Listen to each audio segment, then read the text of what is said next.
बिस्मिल्लाहिर्रहमानिर्रहीम। हज़रत इब्राहीम इब्ने अदम रहमहुल्लाह दूसरी सदी हिजरी के एक मशहूर सूफ़ी और ज़ाहिद हुए हैं। आप बलख के रहने वाले थे। आपके वालिद तो बहुत मालदार थे, लेकिन आपने दौलत पर लात मारी और इल्म व इबादत में सारी उम्र गुजार दी। मेहनत मजदूरी से रोज़ी कमाते और दिन रात दीन का इल्म सीखते और खुदा की इबादत में मशगूल रहते। एक मरतबा उनके पास एक आदमी आया और कहने लगा, हज़रत मैं आपसे एक बात पूछने आया हूँ।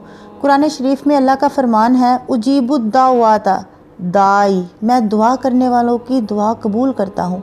अल्लाह का कलाम हक है, लेकिन मुझे बड़ा ताज्जुब है कि हम बराबर दुआ करते रहते हैं और दुआ कबूल नहीं होती। ये बताइए आखिर इसकी क्या वजह है। हज़रत ने फरमाया, भाई सुनो, दुआ कबूल ना होने के 5 असबाब हैं।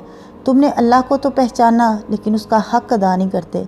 कुरान तो पढ़ते हो, लेकिन उस पर अमल नहीं करते। रसूल से मोहब्बत का दम भरते हो, लेकिन रसूल की सुन्नत पर नहीं चलते। इब्लीस पर लानत भेजने में तो कमी नहीं करते, लेकिन खुद उसके कहने पर चलते हो। और सबसे बड़ी बात यह है कि तुमने अपने ऐबों से तो आंखें बंद कर ली हैं और दूसरों के ऐब ढूंढने में लगे हुए हो।